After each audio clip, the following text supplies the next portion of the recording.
How's it going, everybody? My name is Release Radar, and in today's video, I'm going to be talking about my overall review and thoughts on the Xbox Series X. Let's get into it.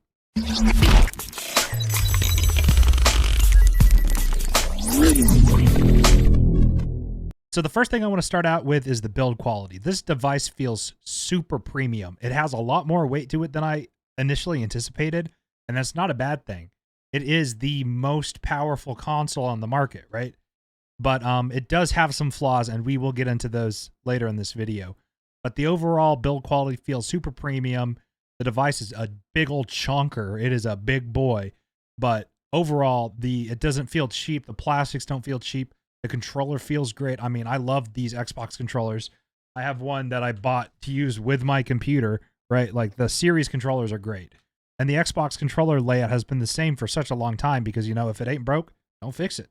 But there is one downside with the build quality, and it's the plastic that they use is kind of a fingerprint magnet. I just have oily hands. It's always been that way for me.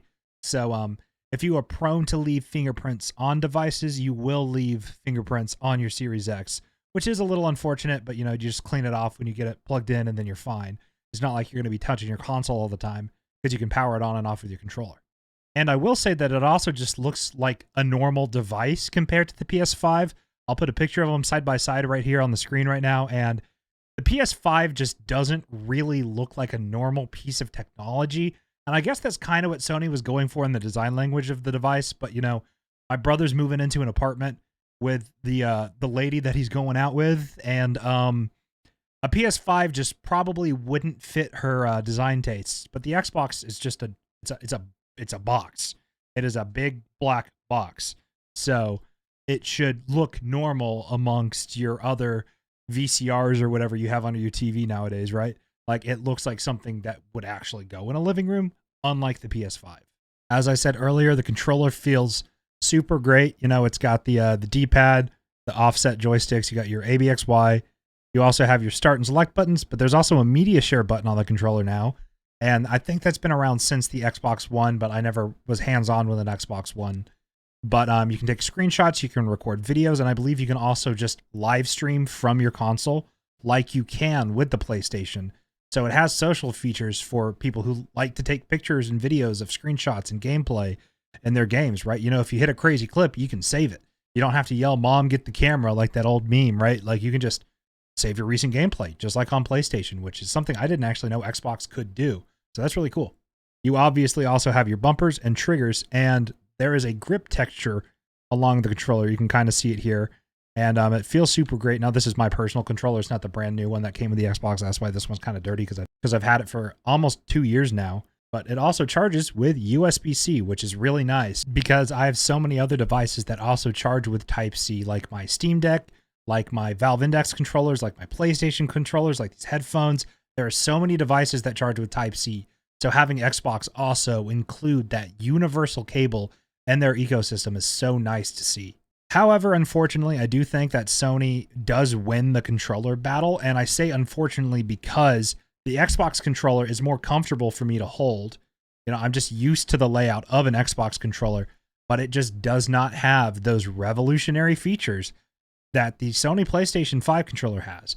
There is no haptic feedback on the trigger pull. There's no haptic feedback or haptic rumble in the controller. There's no speaker on the controller. Those features I thought would be gimmicks before I got my PS5, but I've been playing God of War Ragnarok on the PS5, and not having haptic feedback on the controller at all when I pull the triggers in games on the Xbox is something that I notice. Because in God of War Ragnarok, the PlayStation 5 takes advantage of that technology all the time. And I know God of War Ragnarok isn't on Xbox, but there are some games that are on both Xbox and PlayStation where those PlayStation controllers get to take advantage of those cool features that this thing just doesn't have. So it would be nice for Microsoft to introduce some competition to Sony's innovative controller design. And I know there's like the Series Pro Elite controller, but Sony's also come out with the DualSense Pro. So Xbox, I would like to see some cool features like the trigger pull being harder to pull on heavier hitting guns like sniper rifles in games, you know, like what the PlayStation 5 does. It would just be a cool feature, but those features just aren't here on the Xbox controller, and I have to knock some points down for that. Even though this one is more comfortable for me to hold, It just doesn't have those cool features, and it is honestly disappointing to me. And next up, we're going to talk about the menu design and the UI. And I hate having to go from one negative to another negative, but the controller design isn't a huge negative. I just wish there was cool features in the controllers, but the UI design, I hate it. I really do. Why is it blocks? Why do I have to scroll so far down to see the stuff? Why can't I get stuff off my home screen that I do not care about? Xbox. Is there something that I'm just not seeing? Am I being dumb? That is possible, but I hate the UI design. Why is it tiles? You know why we got rid of Windows 8? Because nobody liked the tiles. Why did you double down on the Windows 8 disgusting tile design on the Xbox? My brother is coming over to pick up his Xbox in like a couple of days, and I'm going to have to walk him through how to do all the stuff on the Xbox because it took me some time to figure it out. This UI, this Xbox interface is horrible. Now, thank God it's not laggy like the Switch and the eShop or whatever, but it's not good. We should be able to shrink the icons how small we want them. We should be able to get rid of all the pop-ups and sponsored things on our Xbox that we paid for with the Xbox Live membership, which we pay for. I don't want a sponsored segment on my Xbox home screen. What are you doing? I don't care about this thing you're trying to promote to me. If I want to buy something, I'll buy it. But if you try to advertise something to me over and over and over and over and over again on the Xbox home screen, I'm probably not going to be interested in that product because I'm going to get a little petty and I'm probably going to avoid it. So this whole put sponsored segments and tiles on the Xbox homepage and the whole tile design, it's just not good. It's not good. Compared to the PlayStation 5, the PlayStation 5's UI is miles better than the Xbox UI in my opinion. And back in the Xbox 360/PS3 days, it was the other way around. I think the Xbox 360 was a much more intuitive and easy to use design, but now it's just weird, blocky tiles that take up so much space. Let us make them smaller. Let us move them around. Let us get rid of the crap we don't want from our homepage on our console, which we own. It is just mind-boggling how cluttered the UI was. And it was the same on the Xbox Series S. I don't think I made as big of a deal about it on that video, but it sucks. It really does suck compared to the PS5. The PS5's UI is so clean and so slick, and on the Xbox Series X, it's just blocks of shit I don't care about. Let me remove those blocks of shit I don't care about. It's bad design, Microsoft. Moving on, I want to talk about one more slightly negative thing, and it just depends on how many games you plan on having installed at a time, and that is storage. Now, I know the box says 1 terabyte of usable storage. Nope. 200 gigs of that is your system OS. So you actually only have about 800 gigs, give or take like 2 or 3 gigs of actual usable storage. Now, I have, I think, 9 games installed right now, and I'm using about maybe 60% of the storage. I'll put the actual image up on screen right now of the amount of games that are installed on this device. But you will run out of storage fast. Now, I'm a bit of a data hogger, I guess. I have almost 20 terabytes of storage on my computer. I have almost all of my games installed. So going from that, and I know that's like a really out-of-pocket scenario. Most people don't have that much storage on their device. I get that. But 800 gigs is still not that much by today's standards because games are getting huge.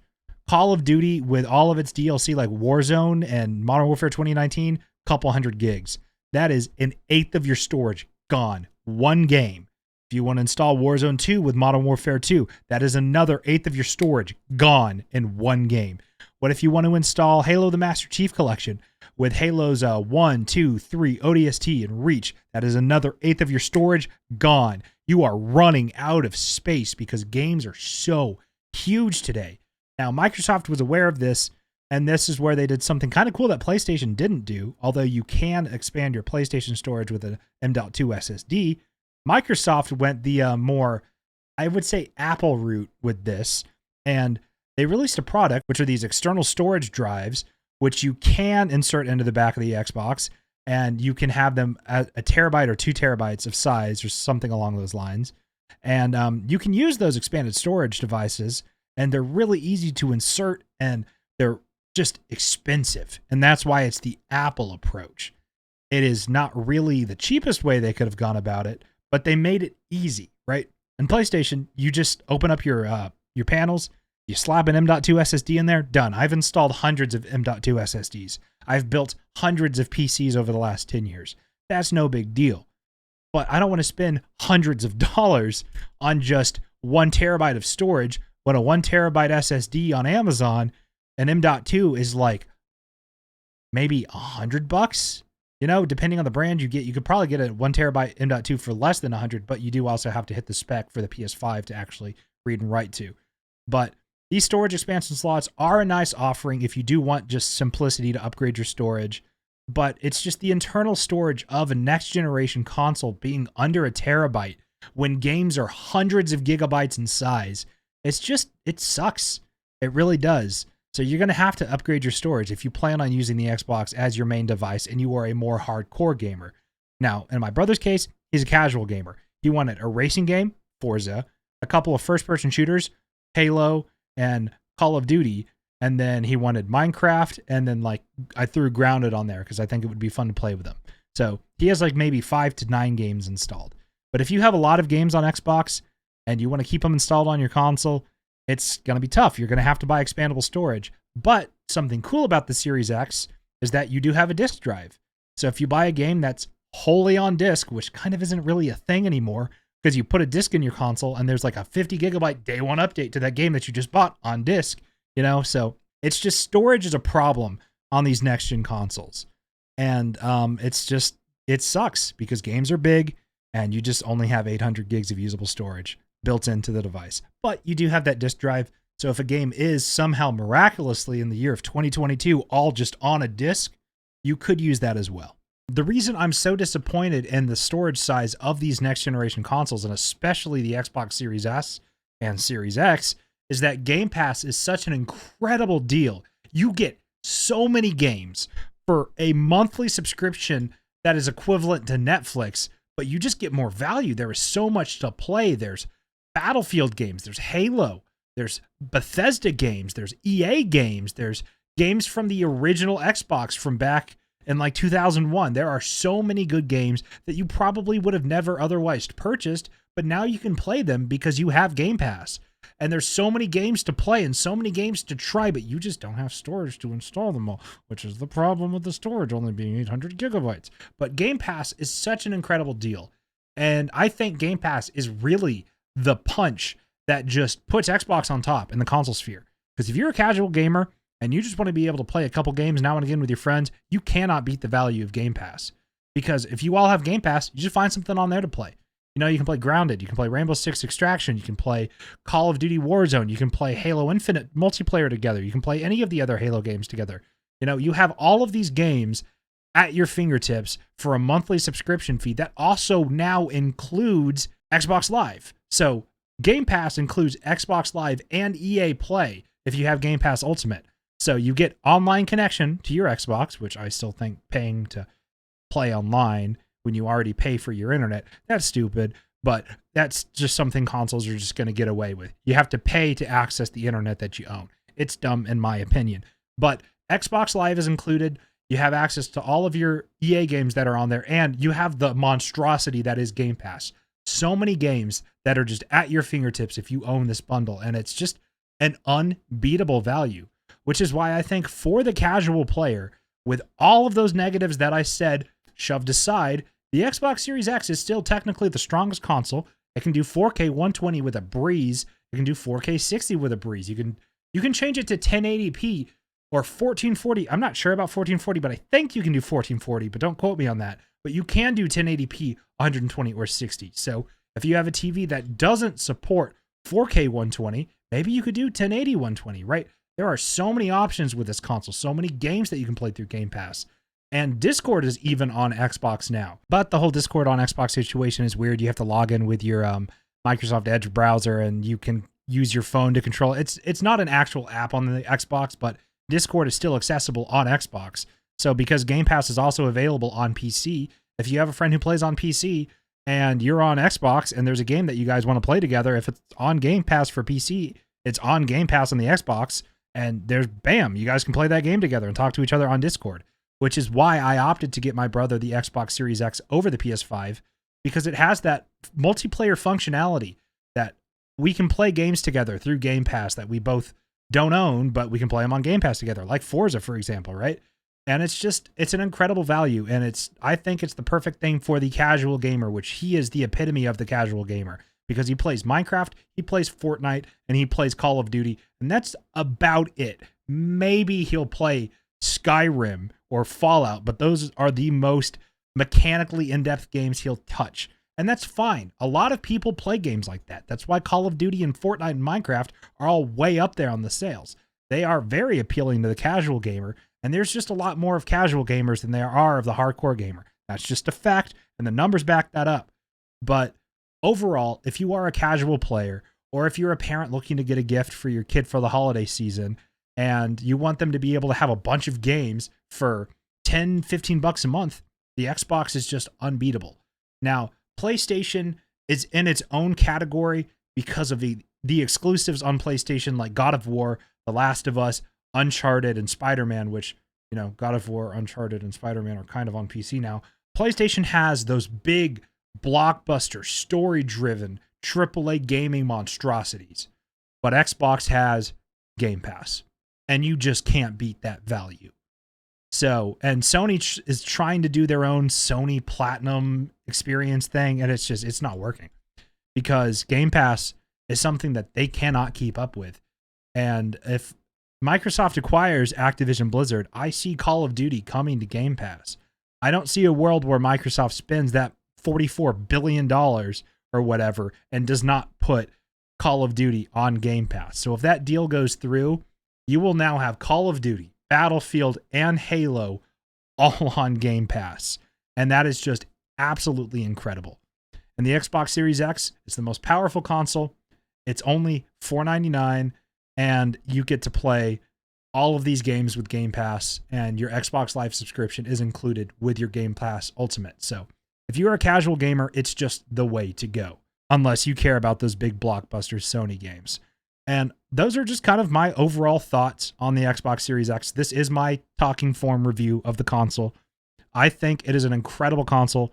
It's really powerful. It crushes games at 4K 120. It crushes games at 1080p 120. It crushes them at both 1080p and 4K 60. And the thing doesn't even get that loud at all while gaming. It's an incredible machine at an incredible price that us PC enthusiasts, we can't build a computer for that much money that performs that well. You cannot build a $500 computer that can do 4K 120 FPS. That's not going to happen. Not anytime soon. And you can't beat the value. So if you're looking at getting your kid something for Christmas, or maybe you want to surprise a loved one, or maybe just treat yourself, the Xbox Series X is an incredible value, and it can be found readily available at Microsoft's website. I saw some scalpers on Facebook Marketplace today trying to sell them for hundreds of dollars above MSRP, saying you'll never be able to find them in time for the holidays. You're not going to find one in stock unless you go to a store right as it opens. I've seen them in stock out in the wild a couple of times at Walmart and at GameStop, but your best bet is to go to Microsoft's website, which I will have linked down below, and just buy it directly from Microsoft. That's what I did, and my console got here in 2 days. So it literally took 2 days between ordering and receiving this console. You know, that wouldn't have been possible during the peak of the pandemic when everybody was trying to buy consoles and next-gen consoles were impossible to find. Thankfully, that's not the case anymore. You can find the PS5, kind of, but you can find the Xboxes. And so if you don't care about those big blockbuster Sony games and you just want to get the most bang for your buck gaming experience, the Xbox Series X just wins. You can't compete with it. So those are my final thoughts. Thank you guys so much for watching. Let me know down below. Do you have a Series X? Do you have a PS5? Do you have a PC? Do you not? Do you want one? Why or why not? Let me know down below. Let me know your thoughts on this video, and I will have more content coming soon. This video is going to come out the day after Thanksgiving, so I hope you guys enjoyed your Thanksgiving. If you are in the United States, I hope you ate some great food, and stay on top of those Black Friday deals, because that's the day this video is coming out. And stay safe this holiday season. I will see you guys soon. Bye.